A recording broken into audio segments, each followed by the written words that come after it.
happens at Canelo Yildirim. If Canelo is tied up, Callum Smith will be looking at fighting Yildirim for the WBC title. If it doesn't and that fight goes ahead, I think Callum Smith is looking at much of a YildirimPlant for the IBF. That's a fight that he fancies as well.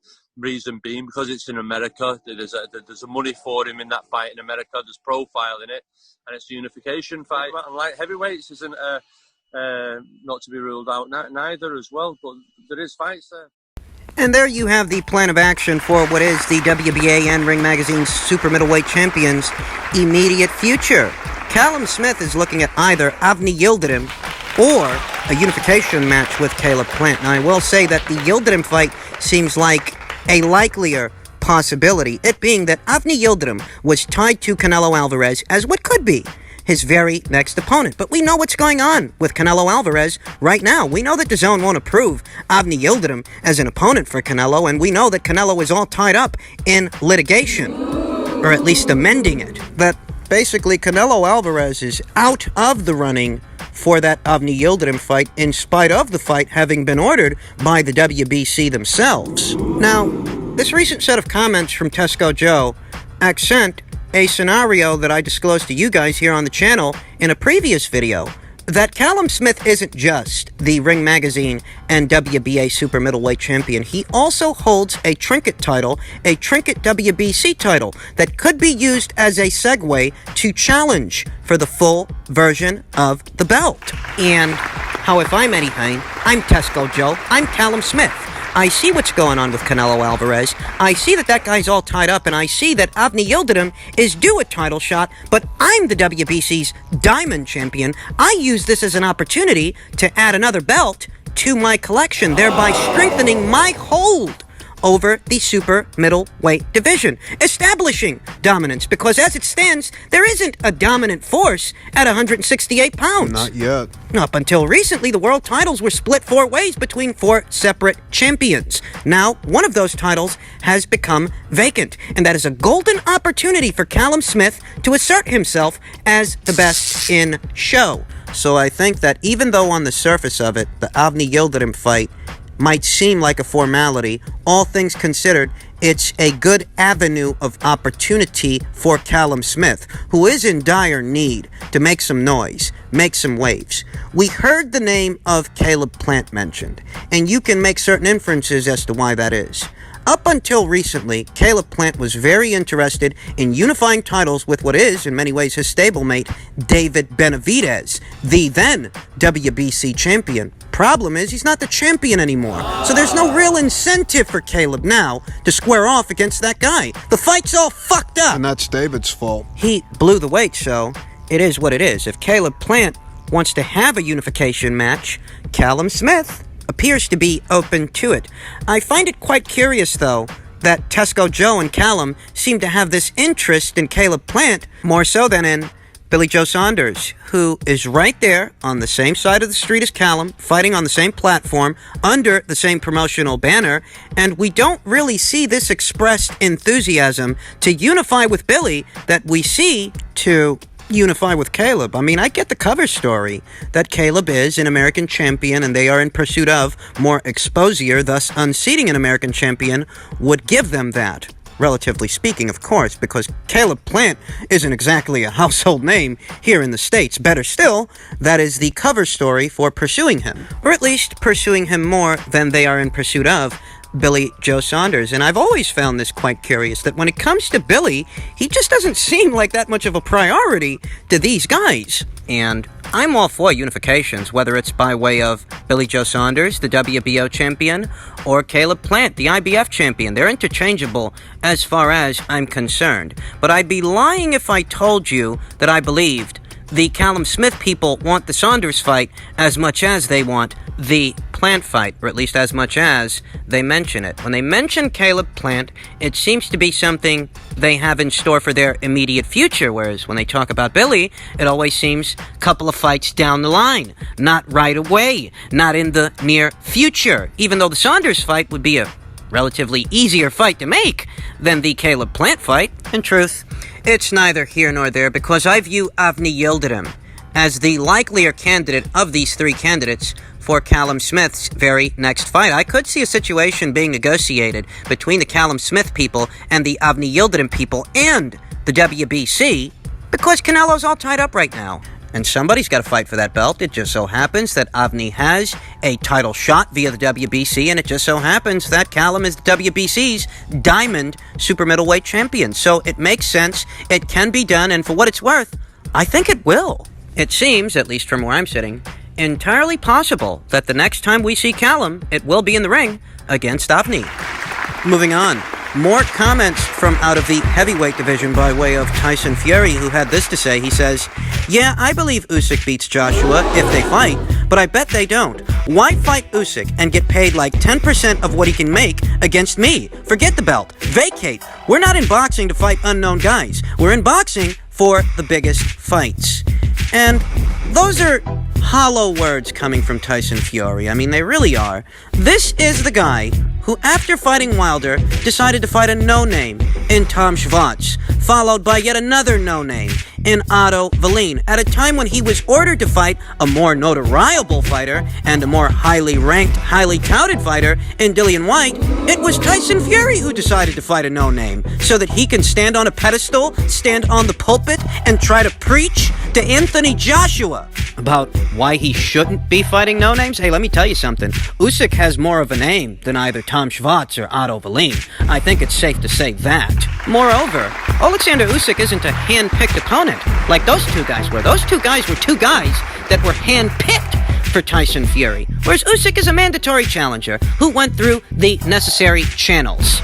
The nerve, the audacity of Tyson Fury, of all people, to try to preach about how Anthony Joshua shouldn't be fighting no-names when he fought two no-names back-to-back. What are you trying to convince me of? That Otto Wallin had legions upon legions of fans that Dillian Whyte didn't have? Yeah, that's right. I'm going there. I'm going right back there. And I understand that I referenced this in a previous video, but I'm going to reference it as many times as it takes for people to realize that Tyson Fury is a massive fucking hypocrite. And he gets away with far too much. Tyson Fury deems it necessary for Anthony Joshua to vacate the WBO title to allow the super fight to happen. And to that, I'm left wondering, why doesn't Tyson Fury just vacate his own title?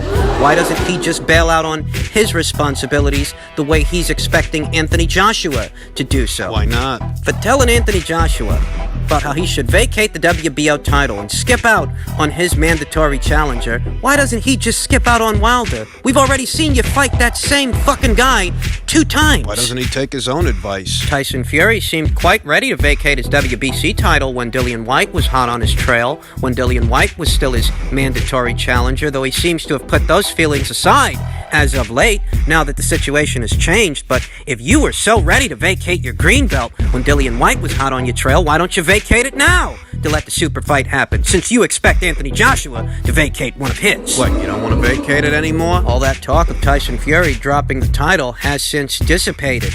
Ever since Dillian Whyte was knocked out by Alexander Povetkin, Tyson Fury seems to be the kind of fighter who's happy to let someone else do what is supposed to be his dirty work. He's all about the shortcuts, this guy. As a boxing fan, I've no reason to explain away Tyson Fury's constant contradictions and his hypocrisy, because that's what this is. For expecting Anthony Joshua to bail out on what are his responsibilities, why don't you take your own advice and bail out on yours? Why don't you breach that contract you have with Deontay Wilder? Telling Anthony Joshua that he should drop his title, why don't you take your own advice and drop yours? You said it's just leather and metal after all, right? It has no meaning. It doesn't make you. It doesn't make the fighter. It doesn't make the champion. Then drop it. If you wish to marginalize the value of someone else's world title, why don't you marginalize the value of your own? Tyson Fury's always had the gift of gab, but his banter has reached the sell-by date as the constant contradictions, glaring contradictions, are catching up to him. You want to make it out like you want this fight more than Anthony Joshua does at a time when you know you're still under contract and you know all systems appear to be a go for your fight with Deontay Wilder. Making all that stuff you're saying, a lot of smoke, a lot of mirrors, a lot of bluster, and a lot of fucking hot air, but nothing else.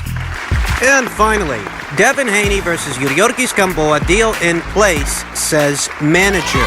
I spoke with Haney's father, and he reassured me that everything is ready for November 7th, said Jesse Rodriguez, Gamboa's manager, to George Ebro. Yuri always wanted this fight from the beginning. Other names emerged, but he always insisted on bumping into Haney. Now it's going to be a reality.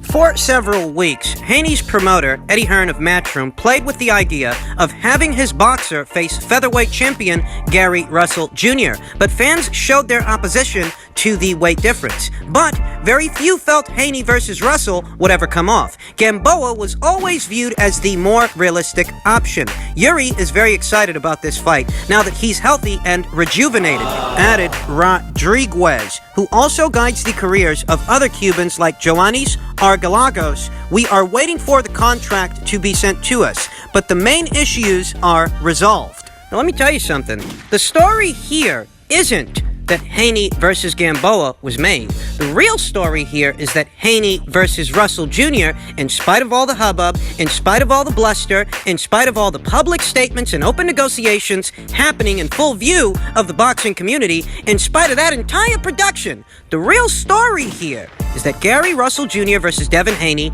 never materialized, like many said it wouldn't, including myself. I will admit that I had more of an interest in seeing someone, anyone, shut Gary Russell the fuck up than seeing Devin Haney lock horns with Yildirim Gamboa. That is a fight with almost no intrigue attached to it. So of the two opponent options, I would have preferred to see someone silence Gary Russell Jr. So is anyone really surprised it's not happening? Gary Russell Jr. has made his presence felt via social media quite a bit as of late, whether he's calling out Terrence Crawford and saying that he'll come up to 147 pounds, or this shit, his heated set of negotiations between Devin and Bill Haney, Devin Haney's father. Every other day for the last couple of weeks, you didn't have to look too hard, you didn't have to look too far to find Gary Russell Jr. pointing a camera at his face and saying a whole bunch of shit that's not going to materialize into anything. And he's wasting his own time. And wasting his own talent. What talent he has left. As Gary Russell Jr. is no spring chicken. He ain't got the upside of a Devin Haney, a Ryan Garcia, a Teofimo Lopez, a Felix Verdejo. These young guys, this next generation, this next wave of fighters. It seems a lot like whatever Gary Russell Jr. was going to do in the sport of boxing, he must have done it already. Fight once a year for the last 5 years? Make excuses for having lost to Vasil Lomachenko? Act like Leo Santa Cruz is the only other guy in your division? For a long time, I sympathized with the plight of Gary Russell for having been avoided by Leo Santa Cruz, but then I realized that Leo isn't your only option. There are other fighters, other world champions, and other outfits, other avenues of opportunity that you can explore to get what you're not getting from that Leo Santa Cruz fight. Gary Russell Jr., he'd rather fight once a year for 5 years and do cool interviews where he says real cool stuff. Awesome. Tuksak Niambiar was in action this past weekend in what was a WBC eliminator of some kind, so what should we expect for Gary moving forward? Gary Russell Jr. versus Tuksak Niambiar Part 2, the rematch that no one was asking for? I told you. At this point, Gary Russell Jr. is good for one thing and one thing only, and that's talking a good one. Perhaps talking the best one. But this guy, in spite of being a world champion for the last 5 years, in spite of all of this guy's career is going nowhere fast. And it's because he doesn't care enough to do anything about it. So the hell with Gary. And so we have this Devin Haney versus Yildirim Gamboa WBC lightweight title fight. And what Yildirim Gamboa has done since losing to Gervonta Davis in his last outing that warrants him being afforded a WBC title shot is beyond me. The only thing that can be derived from this matchup is a cross comparison between a common opponent for Devin Haney and a common opponent for Gervonta Davis to see who did it better. Though if one of them does do it better, it really doesn't matter because it's Yildirim Gamboa, a fighter who we are all aware is past his best days and is a shell of his former self. I'm annoyed by this matchup. I have to admit it, I am. I want to see a talented fighter like Devin Haney against someone more solid than Yildirim Gamboa, especially coming off a loss and an injury during his last outing, during his last fight. I would have preferred to see Devin Haney lock horns with Javier Fortuna, since Javier's fight with Jorge Linares fell apart as a result of Jorge contracting COVID-19. I wonder what effort went into making that fight. We know that there was some opposition the first time out from Samson Lukowicz, who promotes Javier Fortuna. Devin Haney was petitioning the WBC to square off against Javier, and Samson would have none of it. He suggested Devin take a voluntary instead. And we know that most of the upper crust, the upper echelon fighters in the lightweight division here now are spoken for. Teofimo's got Loma.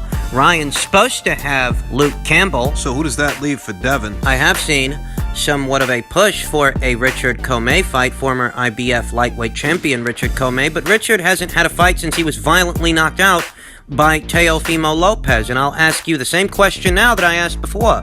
How much credit would Devin Haney be given if he locked horns with that guy under those circumstances? What are the options? Gamboa off a loss or Richard Comey off a loss? Pick your poison. Either one seems interchangeable to me under these circumstances.